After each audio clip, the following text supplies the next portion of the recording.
What if Ash's Metapod died against Pinsir? In the 4th ever episode of the Pokemon anime series, Ash stumbles upon a character known as Samurai in the Viridian Forest.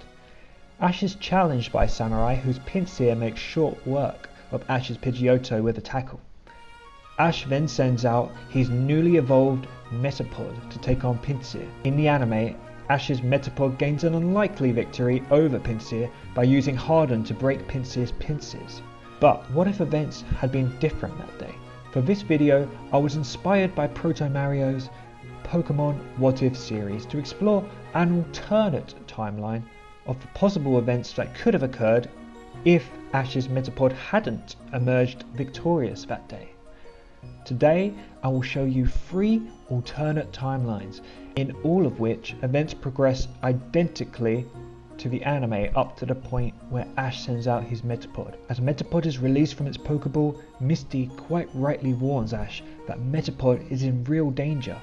But Ash, buoyant after a string of lucky victories, refuses to listen and orders Metapod to tackle Samurai's Pinsir. To Ash's horror, Pinsir catches Metapod mid-tackle between its pincers. Samurai orders Pinsir to crush Metapod, forcing Ash to watch as his Metapod is split in 2. Alternate timeline A.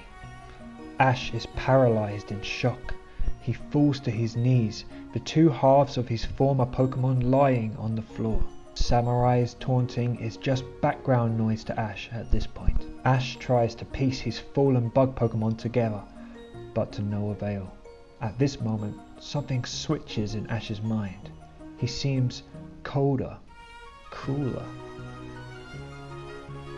This would have never happened if you were a strong Pokemon, grumbled Ash, placing the blame on Metapod's lack of strength. Misty is appalled at Ash's statement, but Ash shows no sign of remorse. Witnessing Metapod's death had changed him.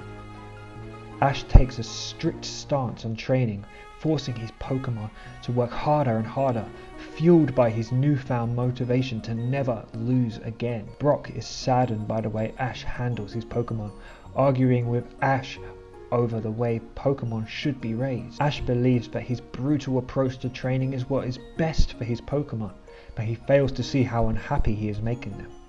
After Ash forces his Pikachu to evolve, Misty refuses to continue travelling with him and returns to Cerulean. Leaving behind any team member that doesn't meet his high standards, Ash progresses through the Kanto gyms with ease.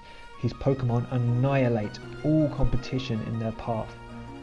Ash takes on the Pokemon League and is cheered on by hordes of nameless Pokemon fans for the sheer power his Pokemon demonstrate. Ash's Raichu emerges victorious in the final battle, winning him the Pokemon League. But as Ash receives his trophy, he takes a moment to realize the Indigo Plateau cheering his name. As he looks at the faces in the crowd, he sees no friends. He looks at his Raichu and saw for the first time the resentment for him Raichu held in its gaze. Ash's triumphant moment felt meaningless because he had no one to share it with. Alternate timeline B. Ash is paralyzed in shock. He falls to his knees, the 2 halves of his former Pokemon lying on the floor. He looks down and a single tear falls down his cheek. Ash turns and runs into the forest, leaving his fallen bug Pokemon behind him. Ash returns to Pallet Town and bursts into Professor Oak's lab. He hands his Pokedex back to Oak and tells him he no longer wants to be a Pokemon trainer and swears he will never battle again. Oak is concerned but understands. He instead offers Ash a chance to become a research aide in his laboratory. Ash accepts on the proviso that he will never have to battle again. Years pass and Ash has become an expert in the study of Pokemon, second only to Professor Oak in the Kanto region.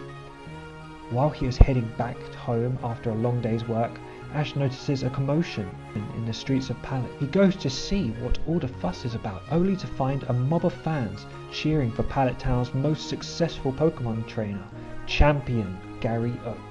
Ash watches from a distance, knowing full well that Gary Oak has completed and accomplished all of his dreams. Ash felt hollow inside. Alternate timeline C. Ash is paralyzed in shock. He falls to his knees, the two halves of his former Pokemon lying on the floor. Ash and Pikachu cry over their fallen friend as Samurai returns his Pinsir and slips away. Ash is comforted by Misty as she sees he is distraught. That night, they give Metapod a proper funeral ceremony, and Ash blames himself. He promises to learn from his mistakes and to treat his Pokemon with love and respect. Everything he would accomplish would be in the memory of his fallen Metapod. Over time, Ash establishes a new team, a team that is built upon a mutual respect for his Pokemon. This bond makes Ash stronger, and he battles casually across the Kanto region, picking up 3 gym badges. Ash chooses to concede defeat when he senses his Pokemon are in serious danger and that the opposing trainer is too strong, haunted always by the fate of his Metapod. Ash often watches the finals of the Pokemon League. He is sad that he will never reach the heights of the trainers battling to be the best, but he is soothed by the fact that his Pokemon are so happy and they share a uniquely strong bond with him. So there we have 3 alternate timelines for what would happen if Ash's Metapod died. Which alternate timeline is your favourite? Let me know in the comments below, and make sure to give this video a like and subscribe for future Pokemon content coming very soon indeed. Bye for now.